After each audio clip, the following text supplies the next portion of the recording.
Sí, como dijo Sun Tzu, el arte de la guerra se basa en el engaño, ¿verdad?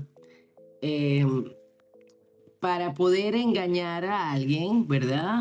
Se tiene que jugar con su ignorancia, con su estulticia, con su desconocimiento del funcionamiento real de la realpolitik, que llaman, de cómo funcionan las cosas. Este, por eso, ¿verdad? En Venezuela ha sido tan fácil. Venezuela es un campo de batalla de esta guerra de quinta generación. Pero, pero esta guerra de quinta generación, esta guerra híbrida, esta guerra cognitiva que ataca la mente, ¿verdad? No se está desarrollando solamente en Venezuela en la actualidad. Venezuela es solo un campo de batalla donde son más evidentes las consecuencias y las manipulaciones. O sea, Venezuela es un campo experimental para desarrollar esa batalla en otros ámbitos. ¿Por qué es un campo experimental y por qué es tan fácil? Bueno, primero porque Venezuela contiene muchísimos recursos naturales, ¿no? Recursos muy importantes para el Comando Sur de Estados Unidos. Y segundo, porque en Venezuela, ¿verdad? Se ha impartido sistemáticamente un adoctrinamiento y una estupidización de la población, sí, amiguitos, lo siento, donde, así como a las poblaciones del mundo entero, de los países desarrollados y de los países, digamos, con una mayor tradición cultural, donde la educación se supone que ha sido mejor, ¿verdad? Eso ya se ha acabado también en Europa hace rato, ¿verdad? Pero en Venezuela, estas carencias de base a nivel ideológico y conceptual hacen que la gente tenga unos conceptos muy superficiales de las cosas y que palabras como economía, como geopolítica, como geoestrategia, como guerra cognitiva, le suenen a la gente chino, le suenen en chino, o sea, no entienda de qué le están hablando, ¿verdad? Entonces, es por eso que en Venezuela, digamos, el debate político, ¿verdad? Está supeditado a analistas sumamente superficiales. Es una especie de reggaetón conceptual. Nuestros intelectuales, ¿verdad? Nuestros intelectuales son escritores de telenovelas, personas cuyos conceptos de las cosas son demasiado maniqueos, demasiado básicos, demasiado limitados. Y es por eso que nuestros políticos en pugna, digamos, son aún pues más limitados y más básicos y más elementales, ¿no? Es por eso que la gente aquí eh, solo ve, digamos, la parte superficial del tema geopolítico, porque les aburre oír hablar de geopolítica. Entonces siguen a youtubers que lo que hacen es pegar gritos, decir burro, decir María Corina, qué linda, y conceptos muy básicos y no tienen una concepción de la geopolítica más compleja. Entonces, bueno, yo se los voy a explicar en dibujitos, niñitos. Brzezinski, que era el asesor de Jimmy Carter, afirmaba que la clave estaba en el ataque al recurso emocional de un país por medio de la revolución tecnológica. Esto está dicho con otras palabras, ¿no? La táctica para mantener la desintegración política en la sociedad consiste en crear complejos de inferioridad, ¿no? Como por ejemplo, es un país que está sometido a un dictador, a Maburro, que es muy burro, que habla con pajaritos, que es estúpido, que no sabe pronunciar Elon Musk, ¿no?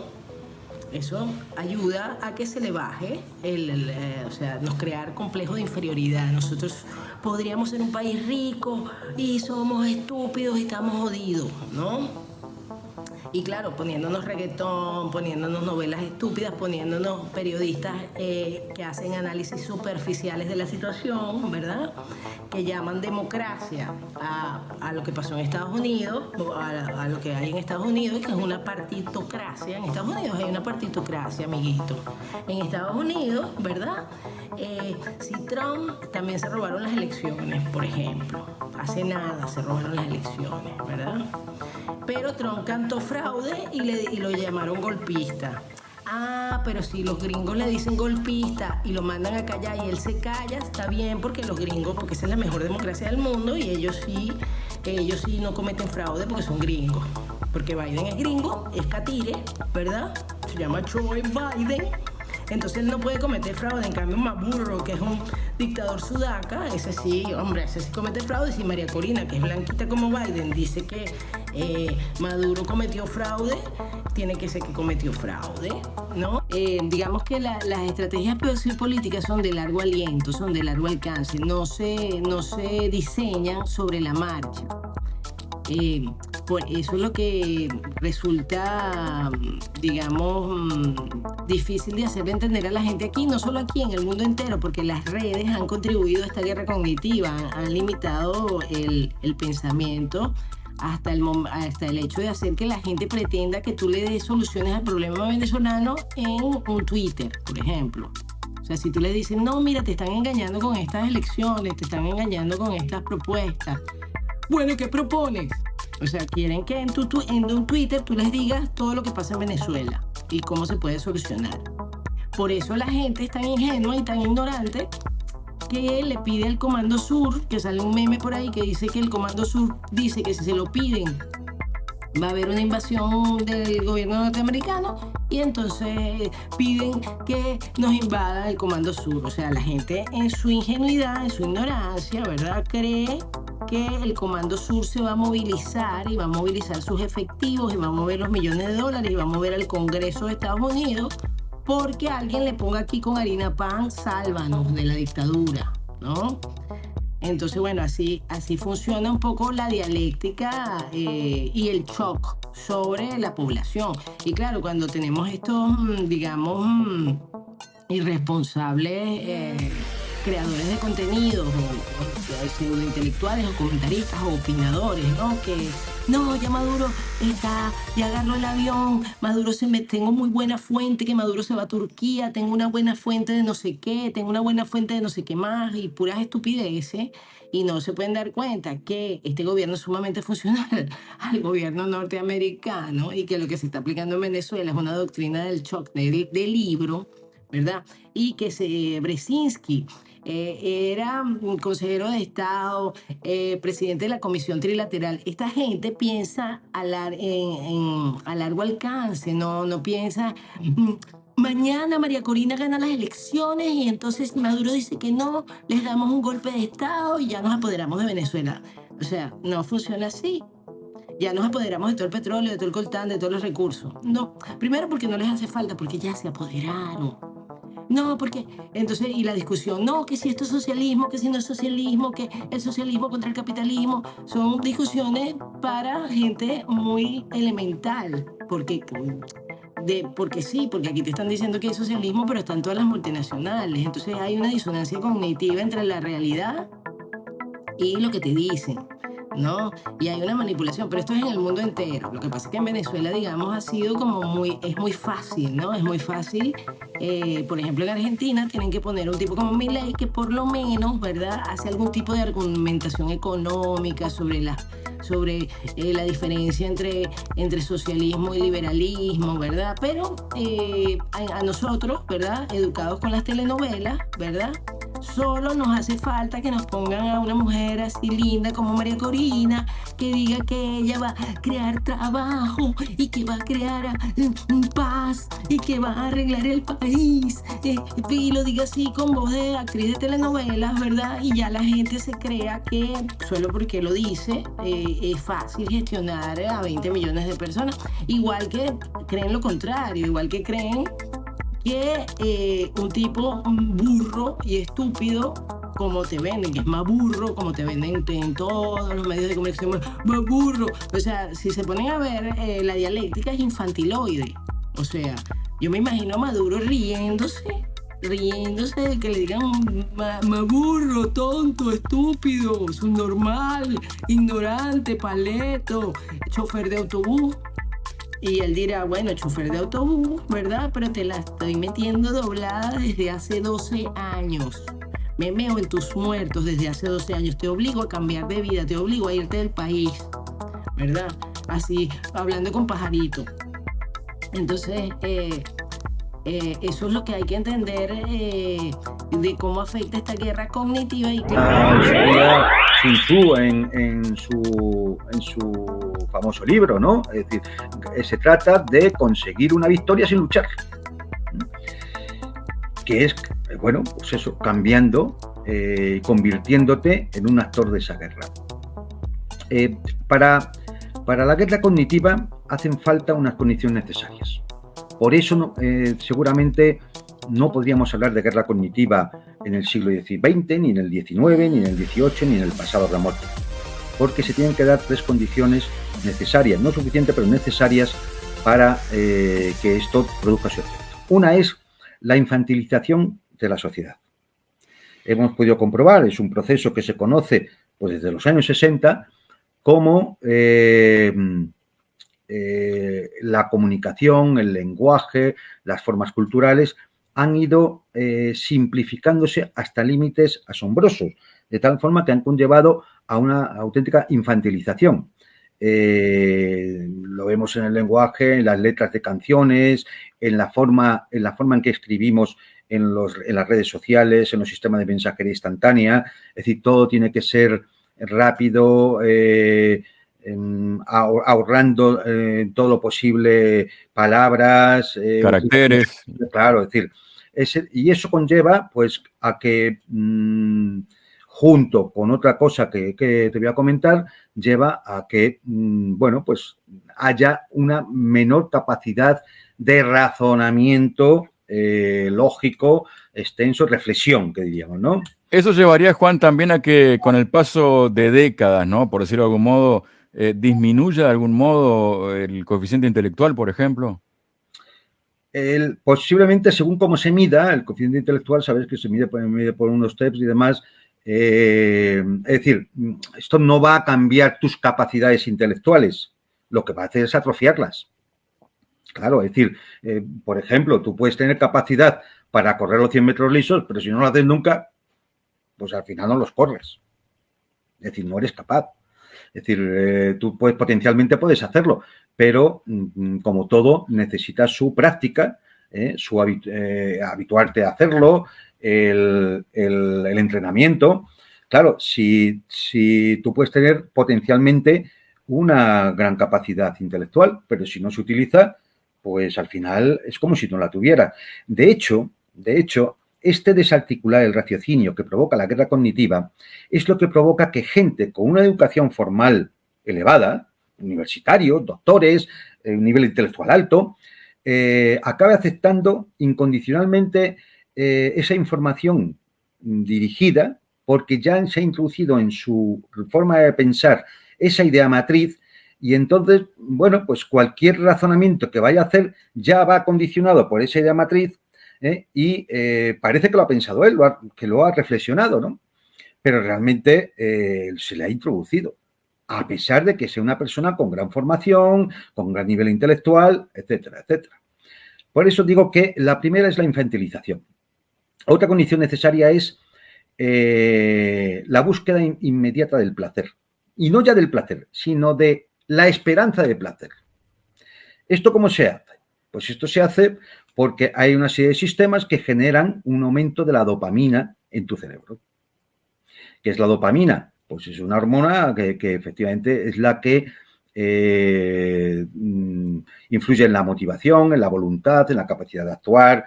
Y bueno, cualquiera que pueda entrar a comprobar los efectos de la dopamina se les llama hormona del placer.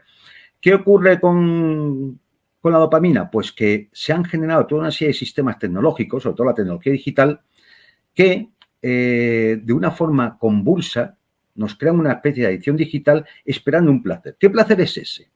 El placer de que publiques una cosa en Facebook y tengas muchos me gustas, de pongas un comentario y tengas una reacción a ese comentario en Twitter, cuanta más gente te comente mejor, o en los youtubers, son un ejemplo de este tipo de actuaciones, en ese caso porque da dinero, ¿no? Pero al youtuber, pero no hace falta, va a estar simplemente cualquier persona que tenga sus WhatsApp, su Facebook, su Twitter, está esperando permanentemente una respuesta. ¿Por qué?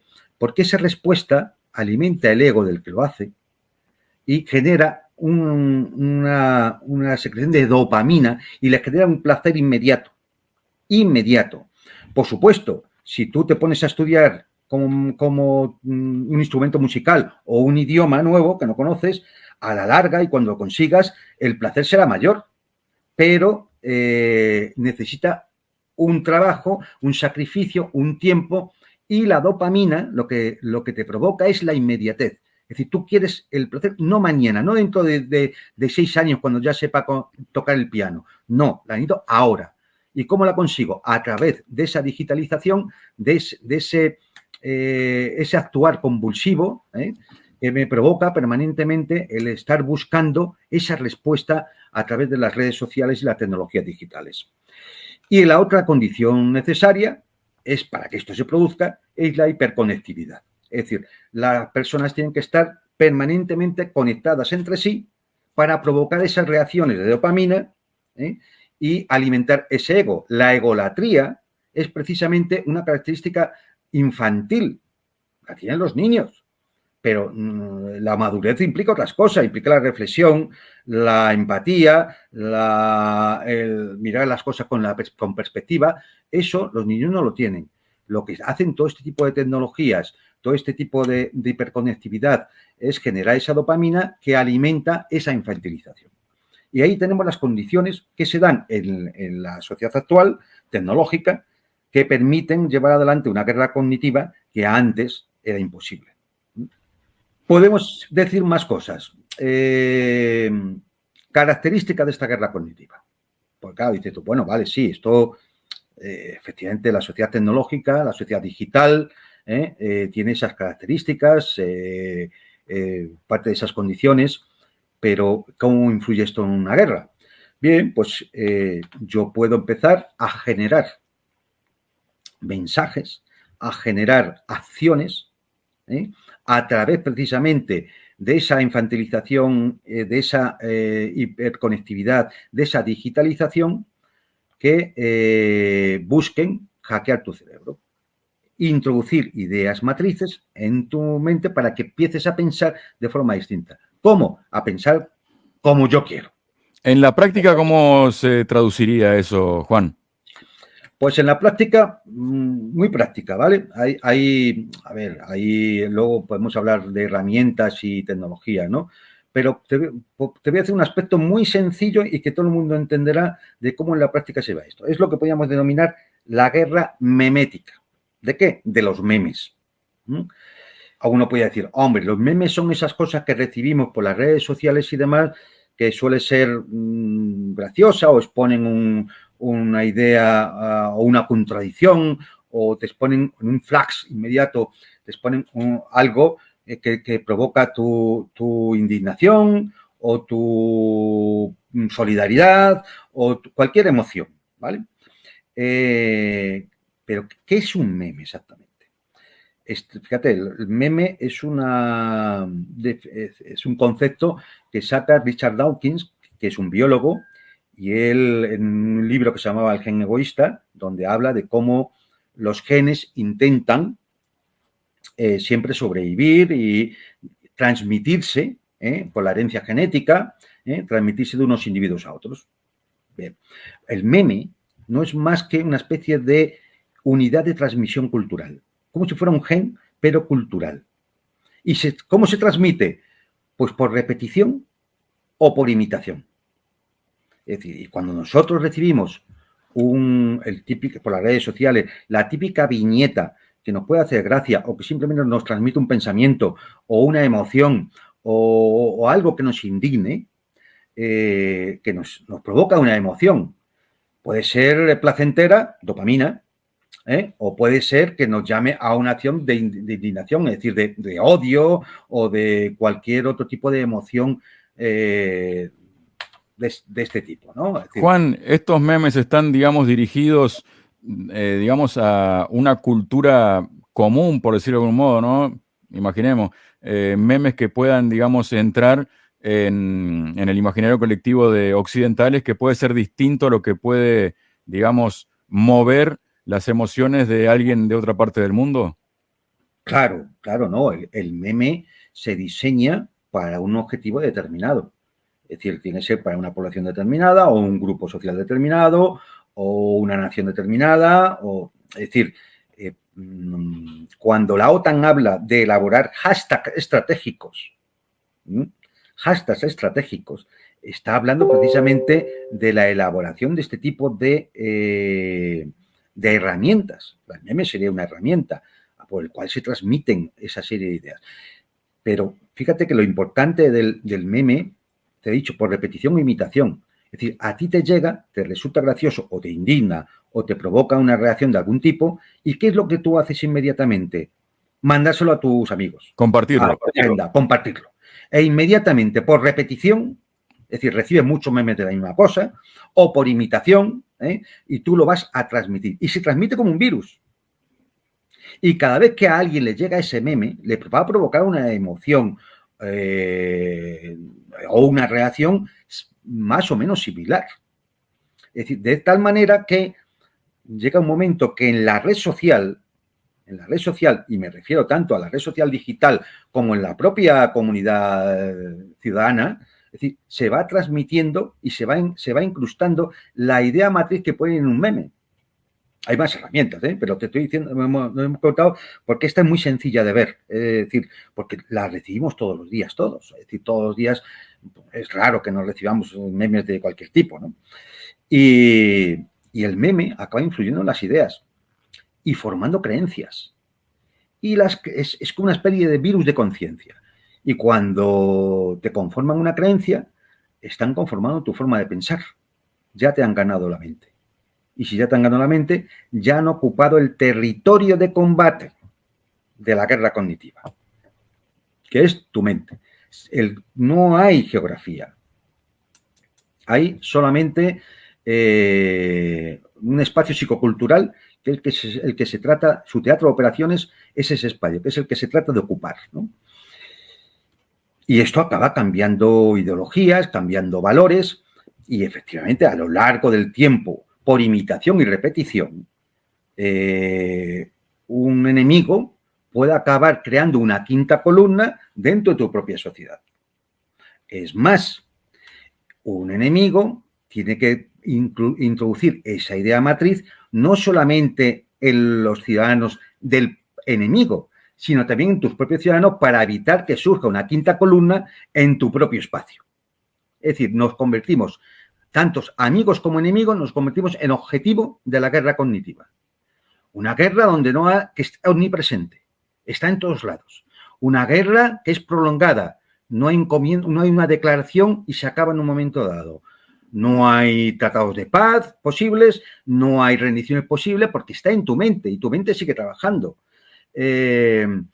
No hay un frente y una retaguardia, como digo. Es decir, el objetivo de la guerra cognitiva es tanto el pueblo del enemigo, digamos, los ciudadanos del enemigo, como los propios, que tienes que evitar, tienes que conseguir la cohesión, que te obedezcan y evitar que surja una quinta columna que pueda obedecer al enemigo. Y no hay un espacio geográfico. Es decir, llega donde llega toda la tecnología digital, ¿no? Es decir, este es en el fondo, si lo piensas, es una forma de guerra terrorífica, porque al final lo que están de alguna forma ocupando al hacer esto es tu libertad, te la están eliminando, porque tú ya no estás pensando conforme a tus creencias y valores, sino que estás siendo manipulado permanentemente. Están aprovechándose de ti porque tú acabas actuando como un soldado más de esa guerra cognitiva, aunque no lo sepas, de forma subconsciente. Es decir, porque crees en ello, porque te han obligado a creer en ello. Y es realmente una forma de guerra terrible que lo estamos viendo y en el fondo, siempre que se habla, por ejemplo, de revoluciones de color y demás, es que ha habido un trabajo previo, en estos momentos ya, de intentar introducir en sectores de la población objetivo una idea matriz que permita cambiar su forma de pensar, sus valores, sus creencias y convertir tener una quinta columna donde provocar una desestabilización y provocar un cambio político, un cambio social, un cambio de cualquier tipo. Por supuesto, el sistema ha querido que las palabras geopolítica, guerra cognitiva y todas estas cosas no suenen a chino o no suenen a vainas comunistas que sí, le salen todos los medios de televisión y sale el comando del ejército de Estados Unidos enseñando, de Venezuela, perdón, enseñándole aquí a la gente lo que es una guerra comunicacional y una guerra de quinta generación, enseñándote lo que no es una guerra de quinta generación, enseñándote el piquito de la guerra de quinta generación.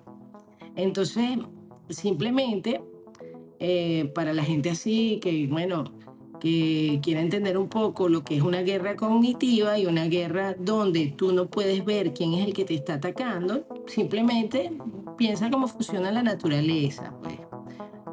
Las serpientes, ¿verdad? No, bueno, las serpientes no comen gente, solo se defienden, atacan, ¿no? Atacan si alguien invade su territorio, te atacan.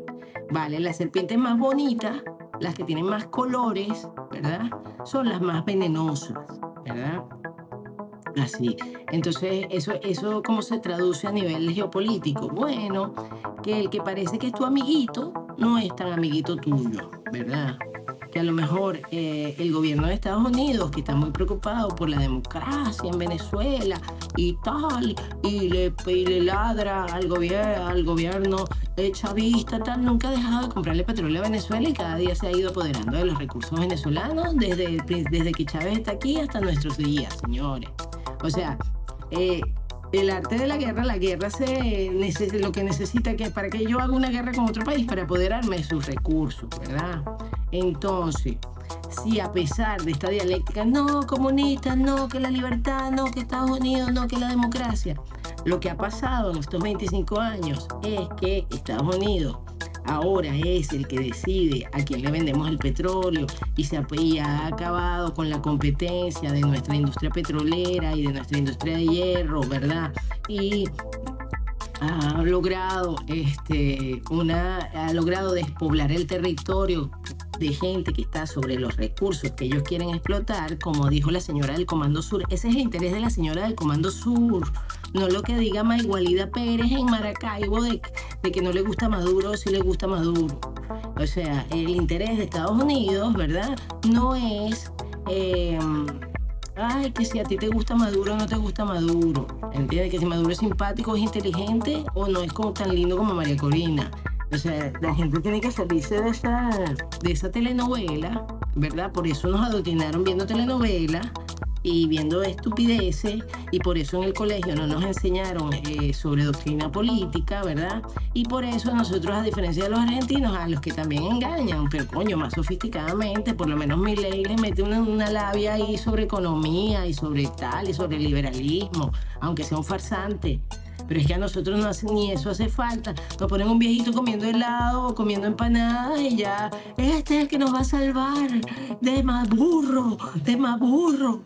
Por favor, señores, así vamos hasta aquí 500 años en este pego.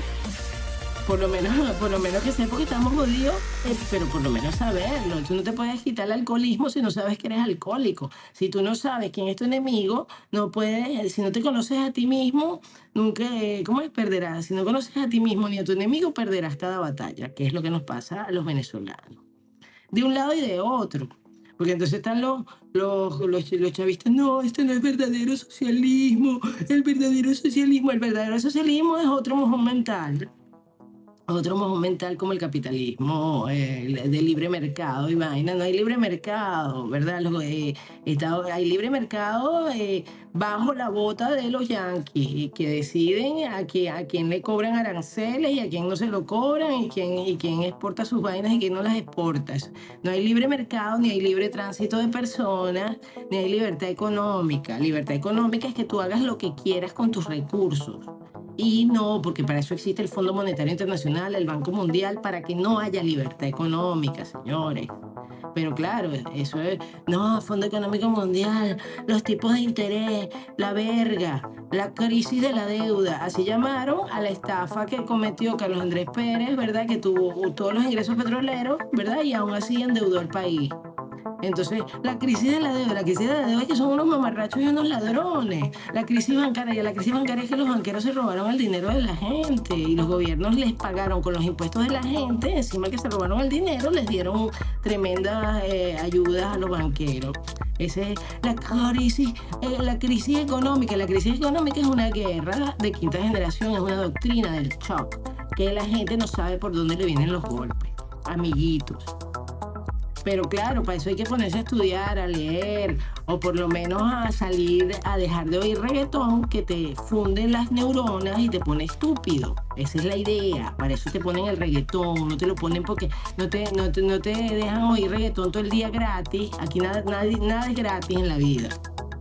El sistema no te pone música de mierda, ni películas de mierda, ni basura todo el día porque te diviertas, porque vayas a la playa y te tomes un traguito y te lo pases bien. No, es para que te vuelvas estúpido, para que sea funcional el sistema y para que seas un esclavo tranquilo. Es para eso, amiguito.